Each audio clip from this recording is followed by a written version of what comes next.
Before we get started, if you'd like to manifest abundance into your life, click the link in my description below. Even without doing any activity, you can still manifest what you want if you organize these 4 dimensions in one direction and keep it unwavering in that direction for a certain period of time. Now he believes Shiva will do it for him and it will happen. So is Shiva going to come and build your house? No, I want you to understand, God will not lift his little finger for you. What has not happened till now on this planet can happen tomorrow. Human beings are capable of making it happen tomorrow.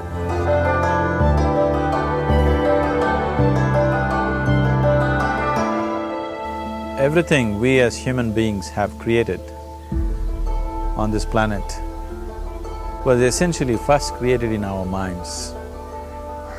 All that you see, which is human work on this planet, first found expression in the mind, then it got manifested in the outside world. The wonderful things that we have done on this planet and the horrible things that we have done on this planet, both have come from the human mind. So if we are concerned as to what we create in this world, it's extremely important that first of all we learn to create the right things in our mind, how we keep our minds. If we do not have the power to keep our minds the way we want it, what we create in the world is also going to be very accidental and haphazard. So learning to create our minds the way we want is the basis of creating the world the way we want. There is a wonderful story in the yogic lore. On a certain day, a man took a walk. He went for a long walk. Accidentally, unawares, he walked into paradise. Fortunate, isn't he? He just took a walk and he landed up in paradise. After this long walk, he felt little tired. So he thought, oh, I'm tired, I wish I could rest somewhere. He looked around, there was a nice tree, underneath which there was very cushiony grass. So it was inviting. He went and put his head down there and slept. After a few hours he woke up, well rested, and he thought, oh, I'm well rested, but I'm feeling hungry, I wish I had something to eat. And he thought about all the nice things that he ever wanted to eat in his life. And instantly, all those things appeared in front of him. You need to understand, there the service is like that. Hungry people don't ask questions. Food came and he ate. Stomach became full. Then he thought, oh, my stomach is full, I wish I had something to drink. All the nice things that he ever wanted to drink, he thought about it and all of them just appeared in front of him. Drinking people also don't ask questions, so he drank.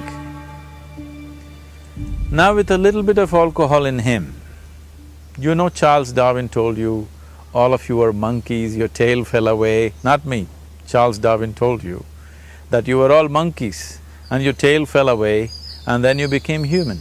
Yes, definitely the tail fell away. But the monkey, in yoga, we always refer to an unestablished mind as markata, which means a monkey.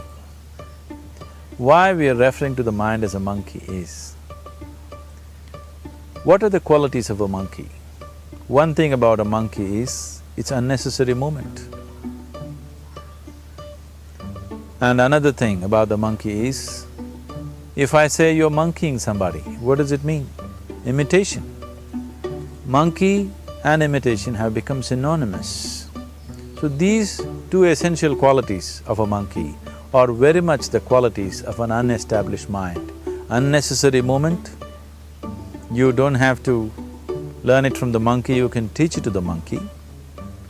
And imitation is full-time job of the mind. So when these 2 qualities are on, a mind is referred to as a monkey. So this monkey became active within him. He just looked around, thought, what the hell is happening here? I asked for food, food came. I asked for drink, drink came. There must be ghosts around here, and ghosts came. Oh, the ghosts have come, they're going to surround me and torture me, he thought. Immediately the ghosts surrounded him and started torturing him. Then he started screaming in pain and said, oh, they're going to kill me, and he died. Just now he said he's a fortunate being. The problem is he was sitting under a kalpavriksha or a wishing tree. He asked for food, food came. He asked for drink, drink came. He asked for ghosts, ghosts came. He asked for torture, torture came. He asked for death, death happened. Now don't go looking for these kalpavrukshas in the forest. You can barely find a tree these days. A well-established mind, a mind which is in a state of samyukti, is referred to as a kalpavriksha. If you organize your mind to a certain level of organization, it in turn organizes the whole system. Your body, your emotion, your energies, everything gets organized in that direction. Once all these four dimensions of you, your physical body, your mind, your emotion and the fundamental life energies are organized in one direction, once you are like this, anything that you wish happens without even lifting a little finger actually. It would help to assist it with activity, but even without doing any activity, you can still manifest what you want if you organize these four dimensions in one direction and keep it unwavering in that direction for a certain period of time. Right now the problem with your mind is, every moment it is changing its direction. It is like you want to travel somewhere and every 2 steps if you keep changing your direction, the question of you reaching the destination is very remote unless it happens by chance. So, organizing our minds and in turn organizing the whole system and these four basic dimensions of who you are right now in one direction, if you do this, you are a kalpavruksha yourself. Anything that you wish will happen. But right now, if you look at your lives, everything that you have wished for till now, if it happens, you have finished. Everything and everybody that you have desired for, if all of that lands up in your house today, could you live with that? Once we're empowered like this, it's very important that our physical action, emotional action, mental action and energy actions are controlled and properly directed. If it is not so, we become destructive, self-destructive. Right now, that is our problem. The technology, which is supposed to make our life beautiful and easy, has become the source of all the problem that we are destroying the very basis of our life, which is the planet. So what should have been a boon, we are making a curse out of it. What has brought incredible levels of comfort and convenience to us in the last 100 years or so has also become a threat to our life simply because we are not conscious action, we are in a compulsive state of action. So organizing our minds fundamentally means moving from a compulsive state of activity to a conscious state of activity. You might have heard of people for whom they asked for something and beyond all expectations it came true for them. Generally this happens to people who are in faith. Now, let's say you want to build a house. If you start thinking, oh, I want to build a house, to build a house I need 50 lakhs, but I have only 50 rupees in my pocket, not possible, not possible, not possible. The moment you say not possible, you're also saying I don't want it. So on one level, you're creating a desire that you want something, on another level, you're saying I don't want it. So in this conflict, it may not happen. Someone who has some faith in a god or in a temple or whatever, who is simple-minded, faith works only for those people who are simple-minded. Thinking people who are too much thinking, for them it never works. A childlike person who has a simple faith in his god or his temple or whatever, he goes to the temple and says, Shiva, I want a house. I don't know how, you must make it for me. Now in his mind there are no negative thoughts. will it happen, will it not happen, is it possible, is it not possible? These things are completely removed by this simple act of faith. Now he believes Shiva will do it for him and it will happen. So is Shiva going to come and build your house? No, I want you to understand, God will not lift his little finger for you. What you refer to as God is the source of creation. As a creator, he has done a phenomenal job, there's no question about it. Could you think of a better creation than this? Is it in anybody's imagination to think anything better than what is there right now? So as a creator, he has done his job wonderfully well. But if you want life to happen the way you want it, because right now, the very crux of your happiness and your well-being is this: if at all if you're unhappy, the only and only reason why you're unhappy is life is not happening the way you think it should happen. That's all it is. So if life is not happening the way you think it should happen, you're unhappy. If life happens the way you think it should happen, you are happy. It's as simple as that.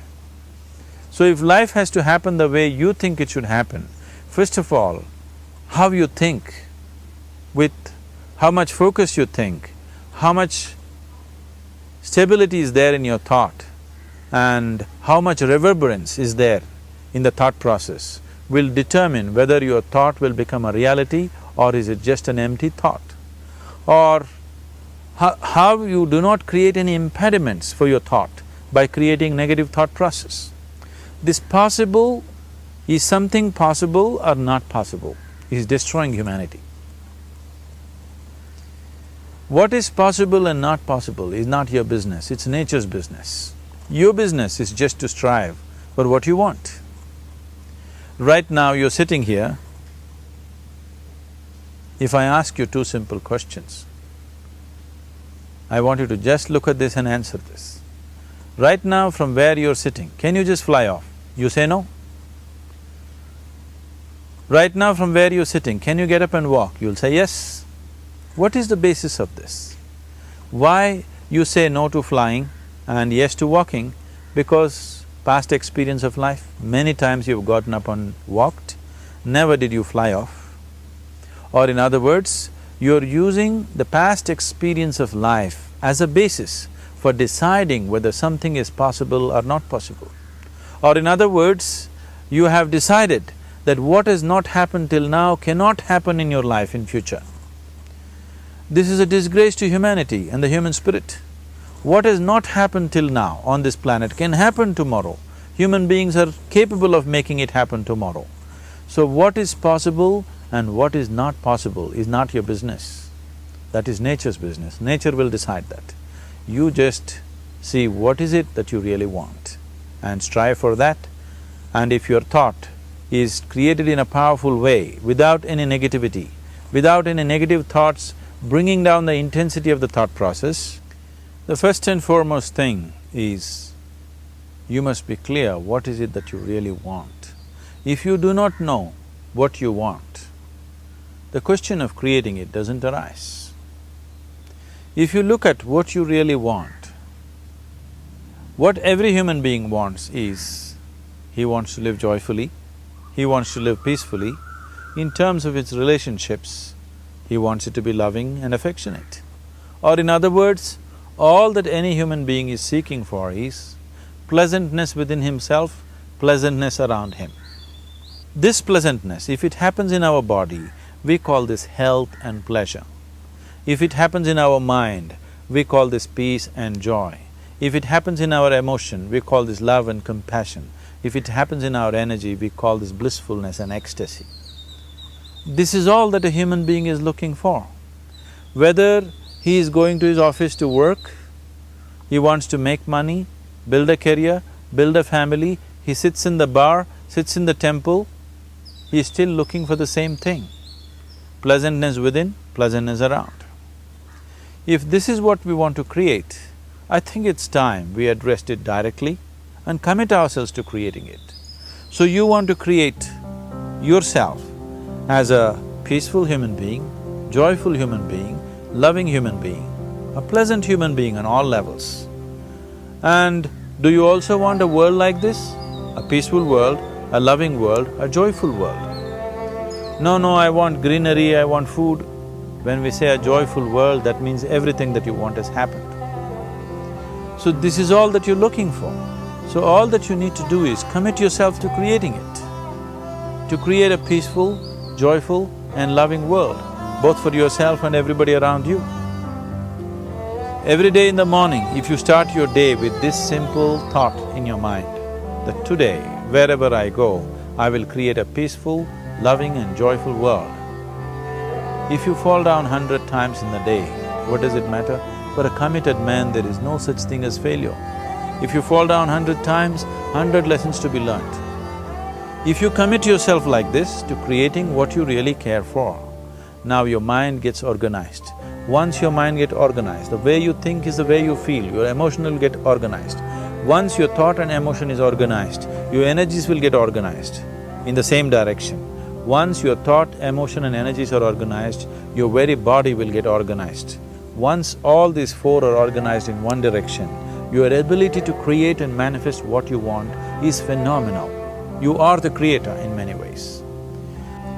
That which is the source of creation is functioning within you every moment of your life. It is just that, have you kept access to that dimension or not? Organizing the four basic elements of your life will give you that access. There are tools and technologies to do this. The whole science of yoga, the whole technology that we refer to as yoga is just about this, transforming yourself from being just a piece of creation to become a creator.